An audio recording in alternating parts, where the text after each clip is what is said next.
बस शिव की भक्ति में जो सावधानी है वो सावधानी ये है कि शिव से संसार नहीं मांगना। एक बड़ी विचित्र बात है, आप ध्यान दीजिएगा, आगे कथा में भी ये प्रसंग आएंगे। आप एक बात ध्यान दीजिएगा, शंकर जी से जिसने संसार मांगा, शंकर जी से जिसने सिद्धियां मांगी, संसार मांगा, बड़े बड़े वर मांगे, मैं मरूं ना और मैं ऐसा हो जाऊं, मैं सबसे बड़ा ताकतवर हो जाऊं, फला हो जाऊं ढिका, जिसने ये मांगा, भगवान की भक्ति को छोड़ के शंकर जी से जिसने जो जो कुछ मांगा, उन सबका बंटाधार हुआ कि नहीं हुआ? सोच लीजिए। रावण से बड़ा तो शंकर जी का भगत कोई नहीं, बंटाधार हुआ कि नहीं हुआ? हम लोग तो शंकर जी की वैसी पूजा कभी कर ही नहीं सकते जैसी रावण ने की, लेकिन प्रभु की भक्ति को छोड़ के और दुनिया का हर सामान मांगा, पर गोविंद की, श्री राम की भक्ति को, प्रेम को नहीं मांगा। तो बताइए, सामान तो खूब मिले, लेकिन जिन शिव की पूजा करता था उन्हीं शिव ने हनुमान बन के लंका में आग लगा दी। थोड़ी बहुत तो गुंजाइश करी होती चेला के साथ, नहीं। और कितने कितने दैत्यों को देख लीजिए, आप पुराणों को खंगाल लीजिए, जिसने भगवान की भक्ति को छोड़ करके शिव से संसार मांगा, वैभव मांगा, बड़े बड़े वर मांगे, उनका अंततः कल्याण नहीं हुआ। और जिसने शिव से राधा गोविंद का प्रेम चाहा, जिन्होंने शिव से सीता राम का प्रेम चाहा, शिव ने उनको कृतार्थ कर दिया, कृतार्थ कर दिया, कृतार्थ कर दिया। इतने कृपालु हैं शिव कि हम कह नहीं सकते। हम तो एक बहुत सामान्य साधक हैं, भजन वजन कुछ बना नहीं हमसे, पर हम जैसे अयोग्य जीव पर भी इतनी कृपा शिव ने की कि हम उसका बखान नहीं कर सके। इतनी शिव की कृपा, जबकि भजन वजन कुछ करते नहीं, तब इतनी कृपा की, बहुत कृपा। अपने यहां आश्रम में राधा गोविंद देव जी विराजमान, निताई गौरांग देव विराजमान, ठाकुर जी की सेवा अष्टयाम चलती, और गाजियाबाद में कितने समय से चल रही है, और वैष्णवों के यहाँ बरसों से सेवाएं चल रही हैं। तो जैसी गुरुजनों की आज्ञा है तो महाप्रभु की सेवा विराजमान होती है और युगल की सेवा विराजमान होती है सब जगह, कहीं चितपट रूप में, कहीं विग्रह रूप में निताई गौरांग की सेवा और जुगल किशोर की सेवा विराजमान होती है। तो सेवा चल रही थी, मंदिर आश्रम में भी विराजमान हो गया। भोले बाबा अधिक तो क्या कहें, स्वयं ही कृपा आदेश किए कि हमें भी विराजमान करो। और जिस स्वरूप में उनको आश्रम में आना था, वो स्वरूप का पहले वो अनुभव करा दिए कि नर्मदा जी जाओगे तो ऐसे स्वरूप मिलेंगे। और फिर हम गए तो जैसा स्वरूप उन्होंने दिग्दर्शन कराया, वैसा स्वरूप अनायास प्राप्त हो गया, बिना किसी प्रयास के।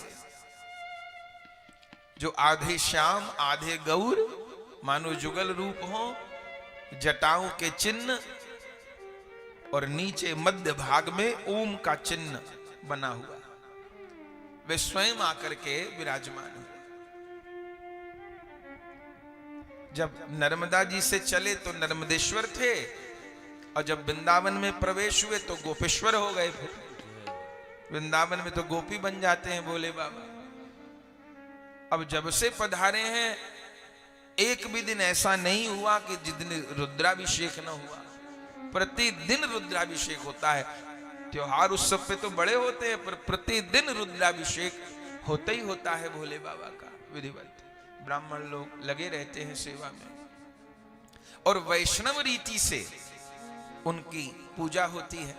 माने राधा गोविंद जी का प्रसाद, जैसे वैष्णवों में विधान है, हम लोग भोले बाबा को भी प्रसाद अर्पण करते हैं, क्योंकि वैष्णव रूप में वो वैष्णवा नाम अग्रगण्य है, कृष्ण प्रेम के दाता हैं। तो राधा गोविंद का प्रसाद ही भोलानाथ को अर्पण होता है।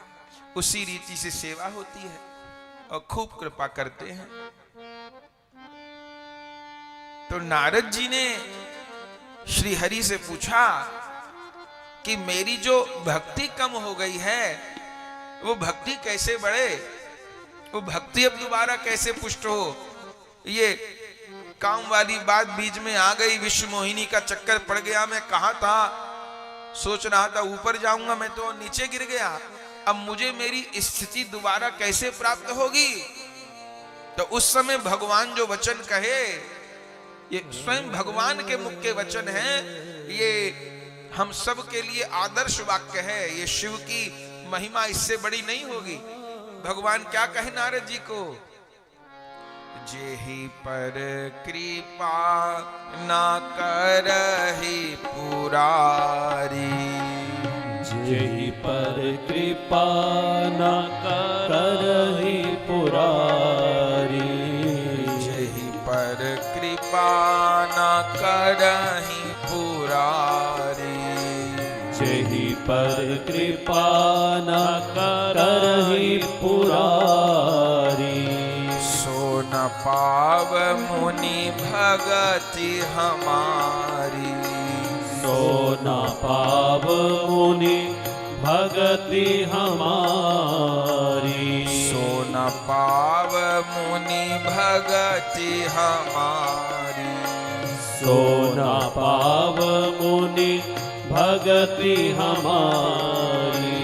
शिव सेवा कर फल सुत सोई, शिव सेवा कर फल सुत सोई, अविरल भगति राम पद होई, अविरल भगति राम पद होई, अविरल भगति राम पद होई, अविरल भगति राम पद होई, अविरल भगति राम पद होई, अविरल भगति राम पद होई, अविरल भगति राम पद होई, अविरल भगति राम पद होई।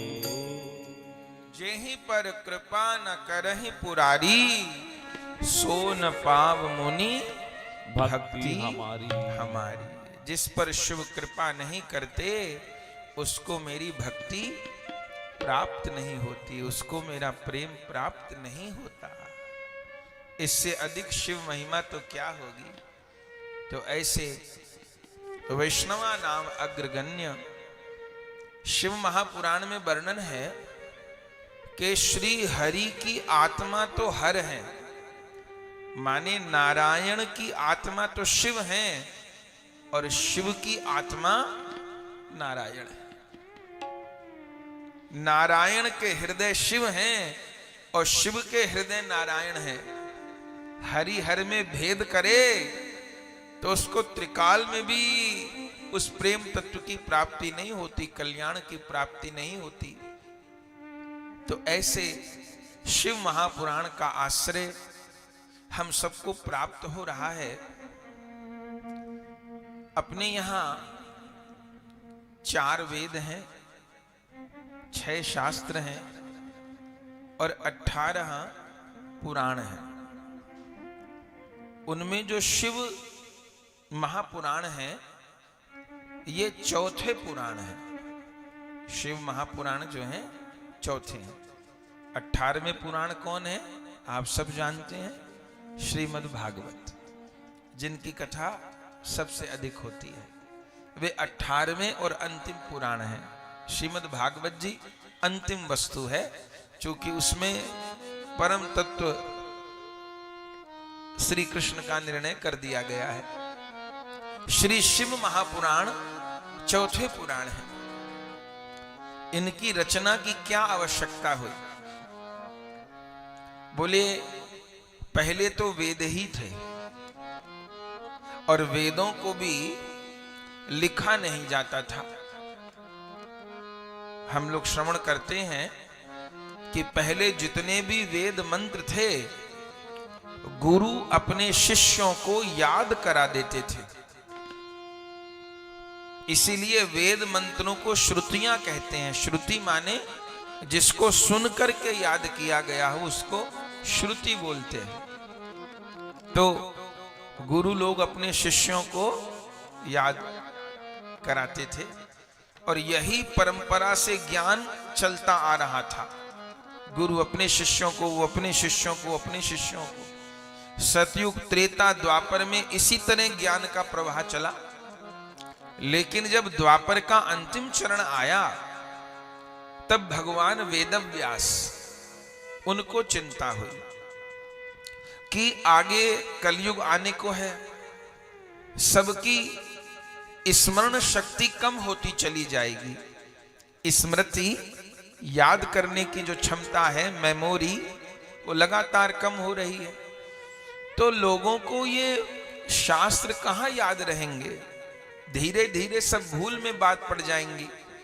तो वेद व्यास जी क्या निर्णय किए कि मैं सब ज्ञान को लिपिबद्ध करूंगा, लेखन करूंगा सब ज्ञान को।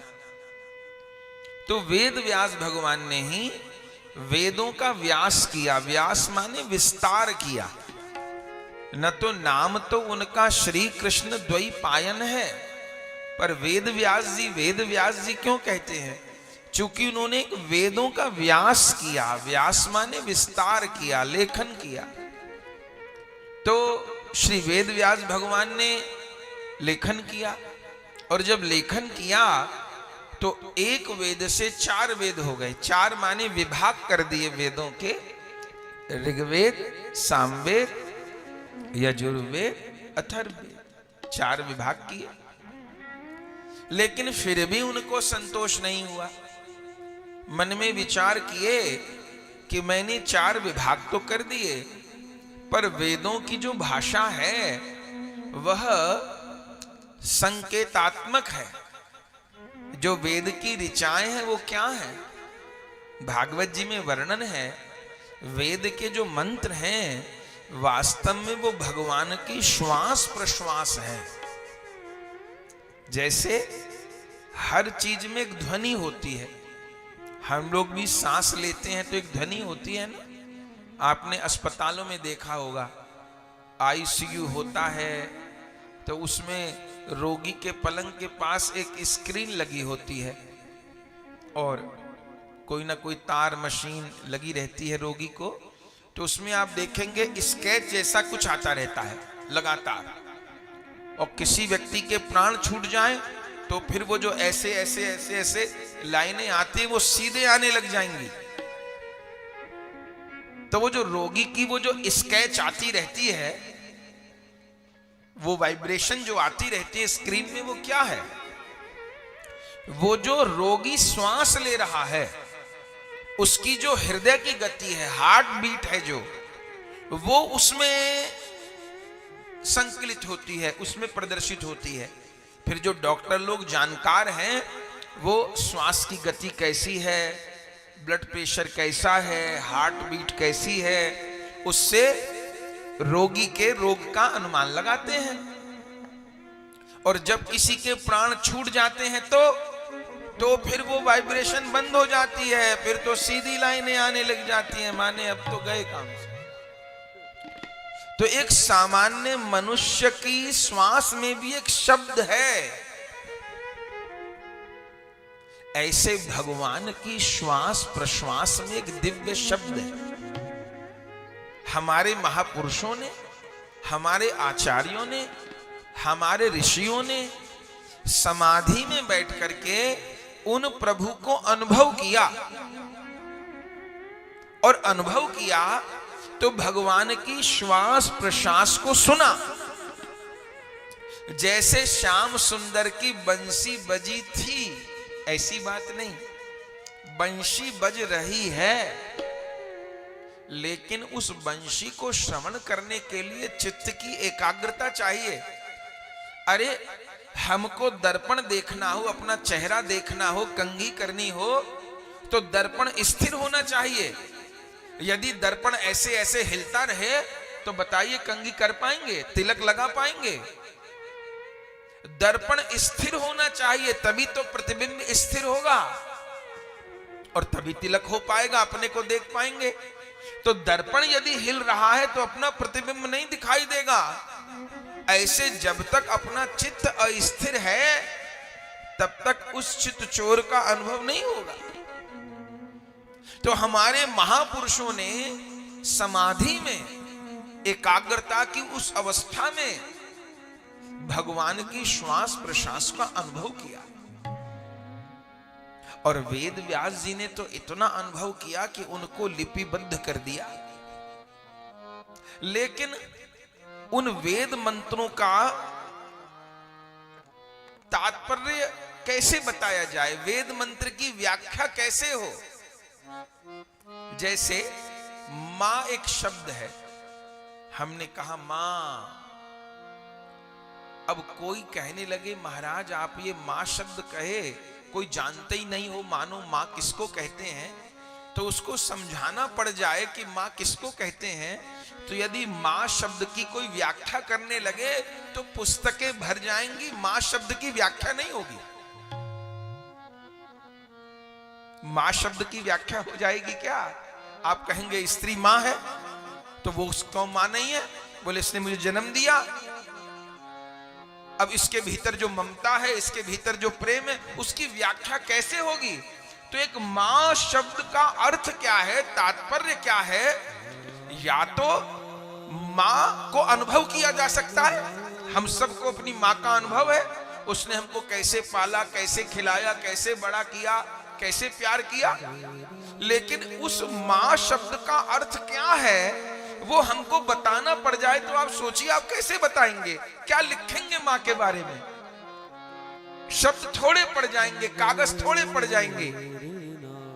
तो जब संसार में एक मां शब्द की व्याख्या में शब्द थोड़े पड़ जाएंगे, बहुत कुछ कहने के बाद भी लगेगा कि कह नहीं पाए, तो उस प्यारे की महिमा कैसे गाई जाए? महापुरुषों ने समाधि की अवस्था में उनको अनुभव किया।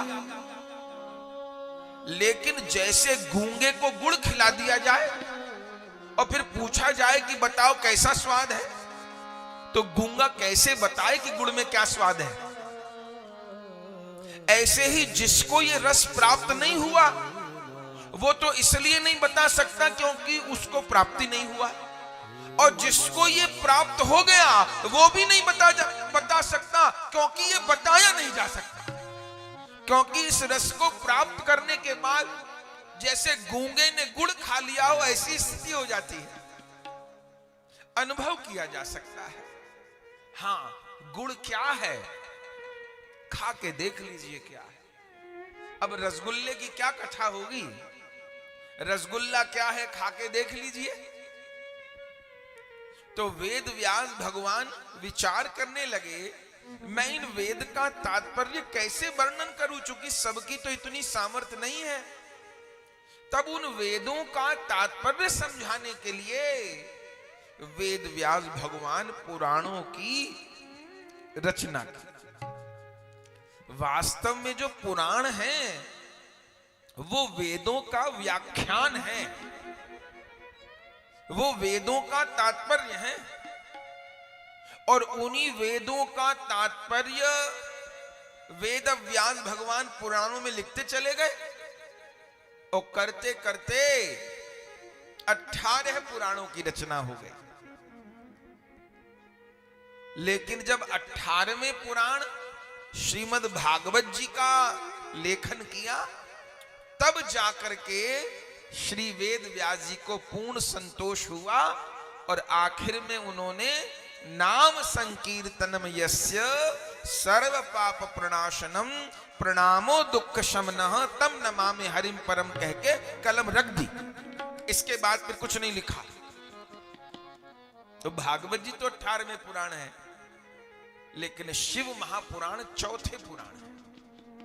इनका जो क्रम है पुराणों में वो चौथा है।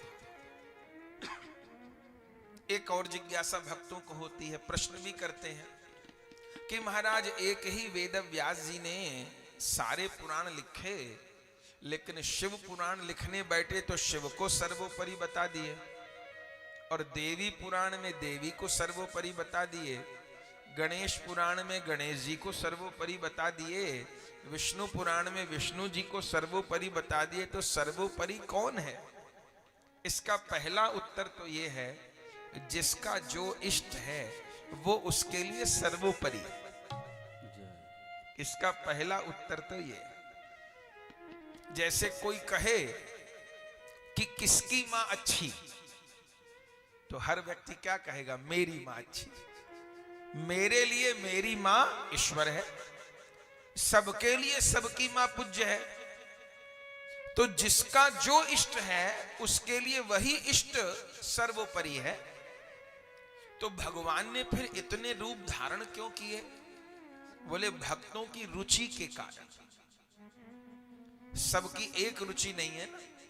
हम इतने भाई बहन बैठे हैं, सबकी शक्ल अलग अलग है, सबकी अकल अलग अलग है, सबके माता पिता, गोत्र, नाम, सिग्नेचर, अंगूठे का चिन्ह सब अलग अलग है। आप सोचिए, सबकी रुचि अलग अलग है, सबका पहनावा अलग अलग है। तो भगवान ने इतने रूप क्यों धारण किए? भक्तों की रुचि के अनुसार। भक्त ने प्रभु के जैसे रूप की भावना की, भगवान ने वैसा ही रूप बनाया, लेकिन तत्वतः वह एक ही है, एक ही है। तो जो शिव पुराण है यह चौथे पुराण है, और इस शिव महापुराण में कितने श्लोक? बोले जिस समय शिव की महिमा लिखने के लिए वेद व्यास भगवान बैठे, अभी हमने कहा कि शिव की महिमा कैसे गाई जाए। बोले वेद व्यास भगवान ने 1,00,000 श्लोक लिखे। शिव महापुराण का कितना विस्तार? 1,00,000 श्लोक शिव महापुराण में, और 12 संहिताओं में 1,00,000 श्लोक लिखे, और फिर भी लिखते चले गए। तब वेद व्यास भगवान ने रुककर विचार किया कि यदि मैं शिव की महिमा लिखता चला गया तो पूर्ण तो कभी होगी नहीं, क्योंकि जैसे हरि अनंत हरि कथा अनंता, ऐसे हर अनंत हर कथा अनंता। तो क्या करूं? तो संक्षेप करूं। जिसको समझना होगा वो थोड़े में समझ जाएगा, और जिसको नहीं समझना होगा वो बहुत कहने पर भी नहीं समझेगा। तो पहले तो विस्तार किए, फिर वेद व्यास भगवान संक्षेप किए। तो अभी वर्तमान में जो शिव महापुराण है, इनमें कितनी संहिता हैं? संक्षेप किए श्री वेद व्यास भगवान, 7 संहिता हैं। आज हम लोग ग्रंथ का परिचय श्रवण कर रहे हैं, ग्रंथ का महात्म्य श्रवण कर रहे हैं। ये सब बातें जाननी समझनी जरूरी है। तो शिव महापुराण में कितनी संहिता है? जैसे भागवत जी में स्कंद हैं, 12 स्कंद हैं, ऐसे शिव महापुराण में स्कंद नहीं है। शिव महापुराण में संहिताएं, 7 संहिता हैं। कौन कौन संहिता? याद करिएगा। पहली संहिता है विद्येश्वर संहिता,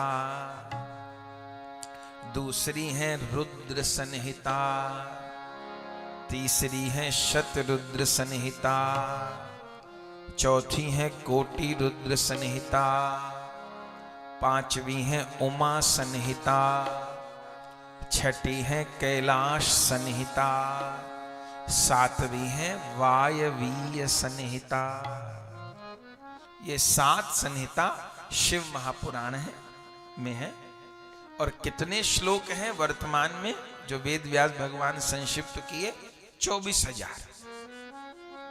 24,000 श्लोक हैं, 7 संहिताएं हैं, पुराणों में चौथे पुराण शिव महापुराण है, लेकिन संहिता प्रारंभ हो उसके पहले शिव महापुराण में महात्म कहा गया है। ऐसा कोई पुराण नहीं जिस पुराण के प्रारंभ में उसका महात्म न कहा गया। बोले महात्म क्यों कहा गया है और महात्म क्यों कहना चाहिए, क्यों सुनना चाहिए? गोस्वामी जी कहते हैं, जाने बिन न होए परतीति, अब बिनु परतीत होए नहीं प्रीति, अब प्रीति बिना नहीं भक्ति दृढ़ाई, जिमि खगपति जल के चिकनाई। बोले जाने बिन न होए परतीति, जाने बिना भरोसा नहीं होता, अब भरोसे के बिना प्रेम नहीं होता, अब प्रेम के बिना भक्ति स्थिर नहीं रहती। तो महात्म में क्या निरूपण किया गया? महात्म में यह निरूपण किया गया कि इस पुराण को श्रवण करने से क्या मिलेगा। क्योंकि वेद व्यास भगवान को पता था कि कलयुग में 7, 8, 9 दिन नहीं, 7, 8 मिनट भी आदमी बिना किसी लाभ देखे नहीं देगा। 7, 8 दिन तो किसके पास है? कोई 7, 8 मिनट भी अपने नहीं देने वाला। तो पहले ग्रंथ के आरंभ में इसलिए महात्म लिखे गए ताकि ये पता चल जाए इस ग्रंथ की क्या महिमा है। अच्छा, दूसरी बात, सब पुराणों के महात्म लिखे गए स्कंद पुराण में। इसका अर्थ क्या है? जैसे भागवत जी का लेखन बाद में हुआ और महात्म पहले लिख दिया गया स्कंद पुराण में। इसको भी पढ़ के सुन के कुछ जन को संशय होता है। इसका उत्तर क्या है? इसका उत्तर यह है, जैसे वेद प्राचीन हैं, स्वयंभू हैं, ऐसे पुराण भी स्वयंभू और प्राचीन हैं। वेद व्यास जी तो समय आने पर इन वेदों को, पुराणों को लिपिबद्ध करते हैं, प्रकट करते हैं, लेकिन ये पुराण भी सत्य हैं और शाश्वत हैं। इसलिए इनका महात्म पहले से पुराणों में विद्यमान है। माने भागवत जी प्रकट पीछे हुई, जैसे श्री कृष्ण की लीला प्रकट तो हुई द्वापर में, लेकिन प्रहलाद जी सतयुग में कृष्ण नाम जपते हैं। ब्रज लीला प्रकट हुई द्वापर में, लेकिन ध्रुव जी ने सतयुग में ब्रज में जाकर के भजन किया। तो इसका अर्थ ये नहीं कि सतयुग में ब्रज की महिमा नहीं, सतयुग में भी ब्रज की महिमा है। ध्रुव जी ने इसलिए तो ब्रज में जाके भजन किया। नारद जी ने कहा ब्रज में जाके भजन करो, वहां सिद्धि प्राप्त होगी। पर हां, वो ब्रज प्रकट हुआ द्वापर में, विशेष महिमा प्रकट हुई द्वापर में। ऐसे पुराण भी आदि हैं, स्वयंभू हैं। वेद व्यास भगवान के द्वारा जब काल क्रम से पुराण लुप्त हो जाते हैं तो उनको प्रकट कर दिया जाता है।